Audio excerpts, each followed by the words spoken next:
This is Democracy Now!, democracynow.org, The War and Peace Report. I'm Amy Goodman with Nermeen Shea. We spend the rest of the hour with the legendary award-winning author Arundhati Roy. She won the Booker Prize in 1997 for her novel The God of Small Things.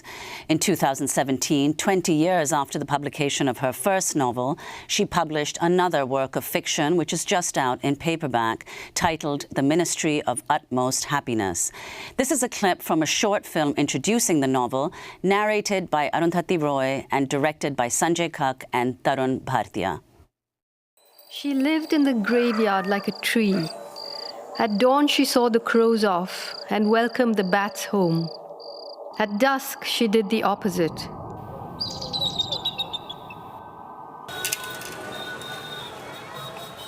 When people called her names, clown without a circus, queen without a palace, she let the hurt blow through her branches like a breeze, and used the music of her rustling leaves as balm to ease the pain.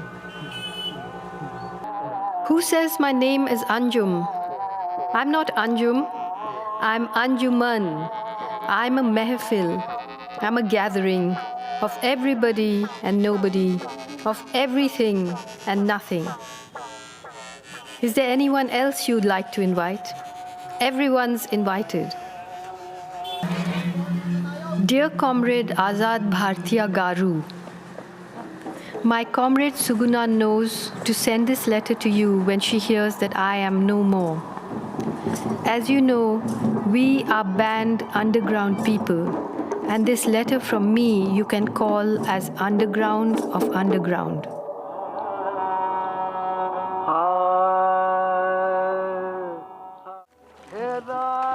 How to tell a shattered story? By slowly becoming everybody. No, by slowly becoming everything.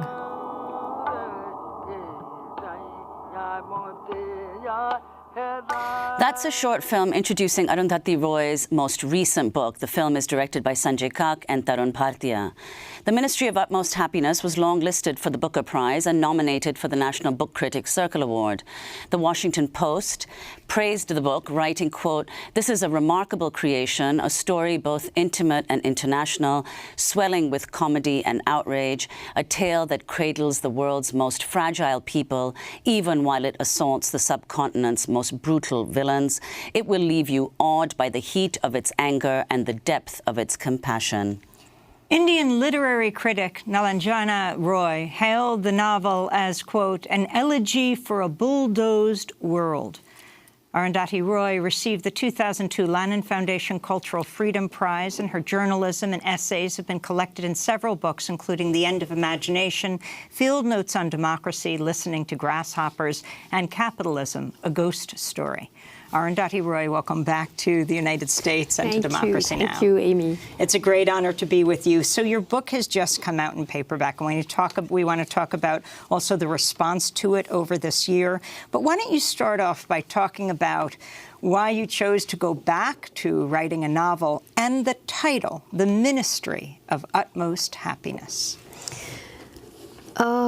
Well, you know, when I wrote The God of Small Things, I never ever saw myself as a person who, you know, because I'd written a successful book, I had to just keep doing the same thing. And I always said that I'd only write a book when I had a book to write. And for 20 years, I spent sort of traveling through India, in the valleys and the forests, in Kashmir, in the forest of Bastar, trying to understand the very massive and sudden changes that were happening, you know, particularly post what they call globalization, you know, and it was obvious that this new economy was traveling parallel with a huge impetus of Hindu nationalism, and both were traveling companions. And now, of course, you know, it's at its at its peak. The battles are both so joined at the hip, and If I could just interrupt briefly, Arundhati, if you could just explain the context in which liberalization or globalization came in to India, what accounted for the transformation of the economy after really decades of a different kind of economic system? Well, obviously, until 1990, India was what, I mean, India called itself a non-aligned state. It had a protected economy, an economy that was doing badly, by the way, for reasons that we all know, of massive corruption, of this very, very centralized forms of development. But basically after the end of the war in Afghanistan, I mean, the war hasn't ended in Afghanistan, but after the collapse of the Soviet Union in Afghanistan, India became completely aligned. Now it thinks of itself as an ally of Israel and the US, and the markets, and when the world became unipolar, now it's collapsing that, but then the markets were opened. And liberalization entered at a speed which was hard to imagine. Every form of protection to workers was dismantled, rivers, forests, everything was privatized. Now education, health, all of it is in a state of collapse. In a way, the polarization that we all know globalization brings is happening, and it was almost as though you had a feudal country, a feudal and colonized country, which from 1947 to 1990, tried, even if symbolically, the radical movements in the 60s, for example, were talking about the redistribution of wealth, the redistribution of land, of justice, of revolution. But suddenly, this new economy has pushed even the radical discourse into a space where people are just asking to let's say, indigenous people continue to live on what little land they have instead of it being taken over by the corporation. The idea of redistribution is over.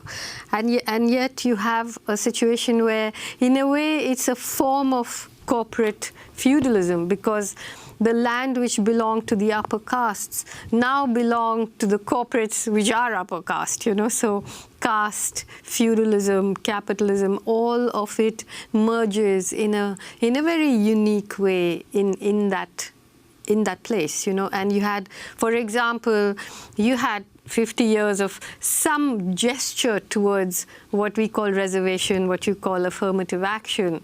Now, you have privatization in which Dalits are being pushed out all over again, pushed out of educational institutions, pushed out of jobs, pushed out of... So you have the consolidation of upper caste, upper class capitalism. You have a situation where, like everywhere else, 100 families own 25% or something of the GDP. And you have a consolidation of inequality, which is incredible.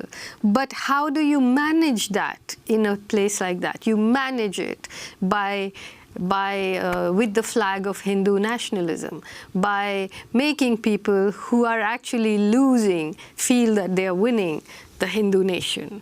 And you isolate the Muslim community. Last election proved that you don't need the Muslim vote. So the Muslims of India, who number maybe 150 to 200 million people, are actually now surplus people. They are not. Their vote is not required. The work through which they have sustained themselves, the meat industry, the cattle industry, the leather industry, all under attack, shut down. So they've been pushed to the bottom. They are being ghettoized, lynched. So Hindu nationalism is the management policy to quell the unrest that liberalization has brought. Well, let me just go back, because the initial question that Amy asked had been about, and I'd interrupted you, about what brought you back to fiction. So in a way, when you wrote The God of Small Things, which came out in 1997, is that right? At that moment, that's when these massive transformations as a result of liberalization were coming in and accelerating in India. So could you explain the time that you spent in these 20 years, the kind of writing you did then, and why, I mean, you've been working on this book, The Ministry, for the last 10 years. So what brought you back to fiction? Well, you know, after I wrote The God of Small Things and when it won the Booker, I've spoken about this many times, you know, I was suddenly sort of being marketed as the face of this new liberal India, which was something I was very uncomfortable with. And then in 1998, the BJP government, the NDA, the National Democratic Alliance, the BJP being the main party, came in and did a series of nuclear tests.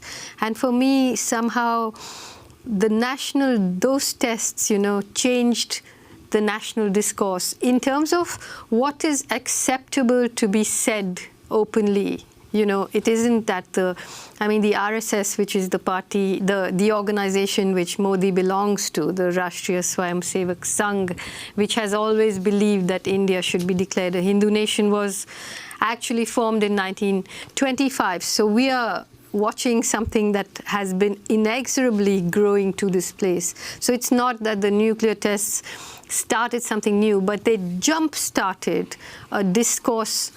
They allowed things to be said in public that were not acceptable earlier. They gave that a kind of acceptance. And then I wrote this essay called The End of Imagination. And so suddenly the fairy princess was kicked off her pedestal.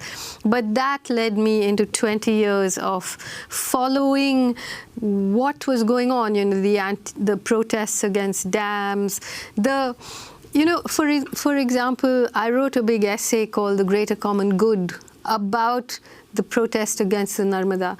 And to me, the Narmada Dam. The Narmada Dam, sorry, the dams that are built on this Narmada River. And to me, that political understanding and education that I received from that movement, I see the sacrificial bones of this uniquely Indian fascism really in the foundations of that dam.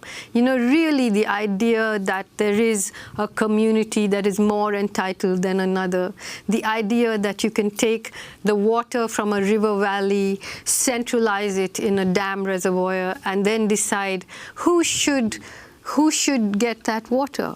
I mean, recently, now that the dam is built, now that everything that the anti-dam movement has said has come true, we had an incredible spectacle of whatever little water there was in the reservoir, which should have been used for the farmers of Gujarat through the drought months, given what the dam said it was going to do, was released in a rush the day, just weeks before the Gujarat election. For what? For the Prime Minister to land a seaplane as an election spectacle. And today, that water is gone, and what little water there is in the canal is being protected by the police from farmers who need it.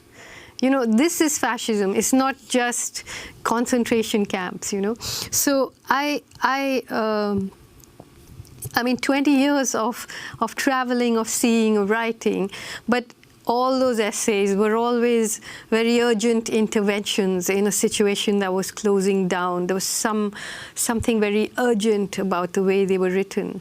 But simultaneously, there was all this kind of gathering in me. For example, the travels in Kashmir. I could not write about Kashmir. Nobody really can easily write about Kashmir in non-fiction, because what happens there is not just based on what evidence you can produce, you know, the terror that seeds the air, the terror of living, in the most dense military occupation in the world, 500,000 soldiers. The complicated... Which most people here really know almost nothing about. I mean, just imagine the fact that just in the last 2 or 3 years, a new technique of firing pellet guns into crowds has blinded completely or partially more than 1,000 people.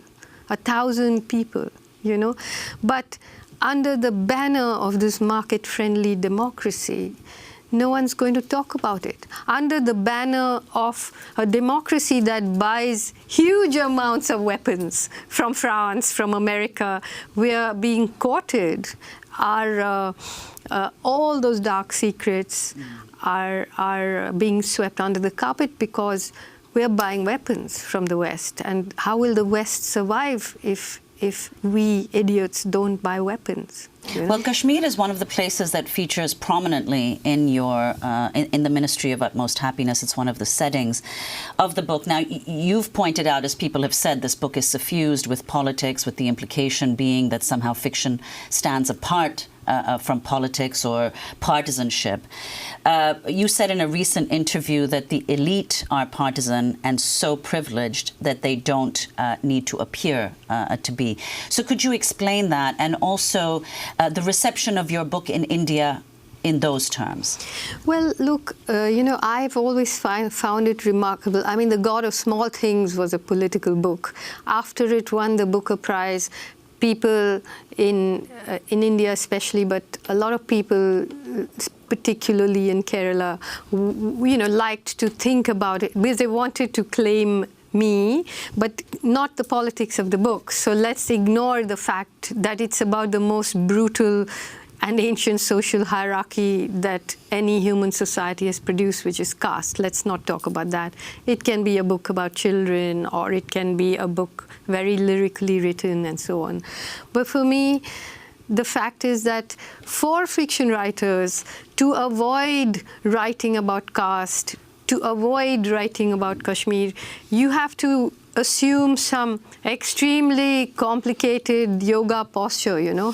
The real thing is, can you look at the air, can you breathe? This is the air we breathe there. It's not just horror. It's music, it's poetry, it's Kashmir, it's caste, it's all of that, you know. So I don't, I am not in the least bit shy of saying that to me, it's as a writer, to be able to write about love, to be able to write about intimacy, about music, about poetry and violence with the same intensity is what matters to me. But to try and edit out these things because you don't think that maybe the market wants it, I don't care about that. Well, Arundhati, tell us the plot of the book. It begins and ends in a cemetery. Hindus are not buried in cemeteries, they're cremated, so they're Muslim. And it's about really not the fringe minority, but the fringe majority, in a sense. But tell us about the characters, how unusual this book is. Well, look, I mean, that's a rather mean question. Tell me the plot of the book. It's difficult to answer that. To me, what can I say? I think of it as a city. You know, the plot is a city, like a big city of my part of the world. It has an old walled section. It has people trying to plan it, and then those citizens unplanning it. It's always sabotaging itself, the plot, and yet it does inscribe itself on the surface of the earth against the contours of nature, as cities do and as stories do, you know. But I really wanted to write about the air, you know. I do not see this book as a book about issues, about political issues. One of the main characters, it's not about marginalized people, as you say, at all. You know, it's got characters who are all, in some ways, India is a society that lives in a very fine grid. Only the West thinks of us as anarchic, but we actually live in a very iron grid, a mesh in which everyone lives within their caste, within their community, within their ethnicity. It's less than, like, I don't know, 3% or something of people who will marry outside their community. So the characters in this book somehow all have a border running through them, a pretty incendiary border running through them, whether it's of gender or caste or religious conversion. And this, and the book, it sort of begins in the old city of Delhi, and then it just spirals out, into the new metropolis, into Kashmir, as you said. But the nerve center of the book is this place called Jantar Mantar, which has been shut down now, but it used to be the place where protesters from all over India would gather. And it's a place where I spent a lot of time. And one night, I would spend nights there. I mean, it was just a most interesting place, And I would, one night when I was there, a baby appeared on the pavement, abandoned. And all these movements, Bhopal, Kashmir, Narmada, all the wisdom, all the politics of all of us didn't know what to do with that abandoned baby. And it made me think, and so although that's not how the book begins, that is the nerve center, the scene in Jantar Mantar, the chapter called The Nativity, where this baby who's the antithesis of Christ is born, a little black girl swaddled in garbage. And the story, in fact, for me, that chapter, it's like the inversion of the ball at the beginning of War and Peace, where all the beautiful people gather. This is the gutter ball, and from there, the story takes you out. And the main other characters outside of the baby, your main character. So the characters are, there is Anjum. She's born as Aftab, into a Shia Muslim family in Old Delhi, born as a boy, but soon discovers that she is really a woman trapped in a man's body, and at the age of 16 leaves home to live in a community of hijras, the Urdu word for trans people. She lives in the Khwabgah, which is the House of Dreams in Old Delhi, with a group of people who belong to a variety of genders, as complicated as the dunya, which is how they refer to the outside world. Dunya, again, in Urdu means the world. So there's themselves and the world as separate. And Anjum grows up, spends her teenage years and until she's about 40 there. One of the most beautiful and most celebrated hijras of Delhi, the slow news story, all the foreign correspondence, everybody courts her, wants, to do this story. And then she actually, but the thing about her is that's not only who she is. She's not only a hijra. She's a Shia. She's a woman who wants to be a mother. She adopts a little girl. And then she gets caught up in the massacre of 2002 in Gujarat. And of course, caught up not because she's a hijra, but because she's a Muslim. And in fact, she escapes because she's a hijra, and people think it's bad luck to kill a hijra. And this really took place in 2002, the massacre. Yeah, the massacre, of course, it took place under when Modi was the chief minister. And then Anjum comes back, is unable to continue life as she knew it, and she moves into a nearby graveyard where her relatives are, and slowly, as she recovers from her trauma, she begins to build a guest house there. Then there's her friend Saddam Hussein, who's a young Dalit, who also escapes from a massacre of Dalits, again by the Hindu right, and he, in anger, decides to do what Ambedkar, the great leader of the untouchables, did. He said, you must renounce Hinduism. So he renounces Hinduism and becomes a Muslim and calls himself Saddam Hussein. And he's her partner in running the guest house. And then you have one of the characters called Garson Hobart, who's a very upper caste, Brahmanical intelligence officer, who is, in a way, part of him is the voice of the state, who understands things in a historical perspective, who has the ability to wait, to watch, to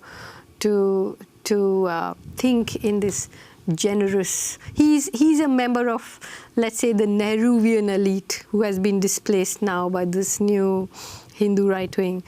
But Hobart, because that's the name of a character he plays in a college play, Garson Hobart is a pretty brilliant person, and someone that all of us do have to contend with. He's not easy meat by any means. And then you have Musa and his friend Tilotama. Both Musa is a Kashmiri, Tilotama his love, who are both. Tilotama is a strange woman living on the border of sanity and insanity.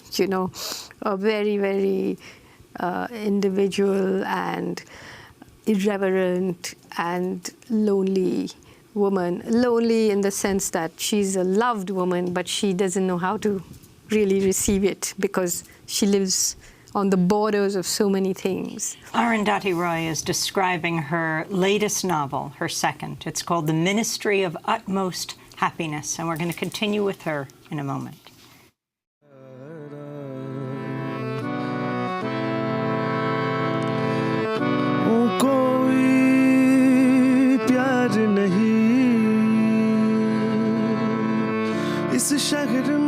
इस शहर में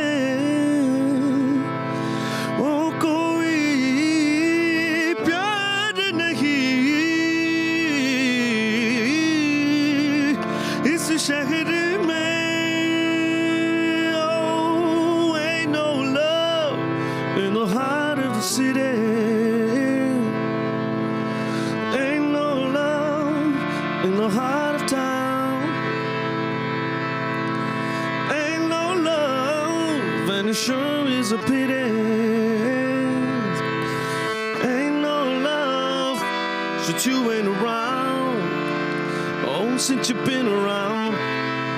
Ain't No Love in the Heart of the City, that version by Indian-American musician Zishan B, performing right here in our Democracy Now! Studio. To see the performances and the interview, go to democracynow.org. Yes, this is Democracy Now!, the War and Peace Report. I'm Amy Goodman with Nermeen Sheikh. Our guest is Arundhati Roy, the author of the new novel, well, now out in paperback, The Ministry of Utmost Happiness. Arundhati won the Booker Prize in 1997 for her first book, The God of Small Things. So, Arundhati Roy, we concluded our first part of the discussion by talking about the book, The Ministry of Utmost Happiness. So, and the book more or less concludes with Modi, an allusion to Modi. You'd said earlier that he's, although formally associated with the Bharatiya Janata Party, I mean, that's how he was elected, his real ties are with the RSS. So could you explain what the RSS stands for and why it's so significant that he's more closely aligned with the RSS than with the BJP?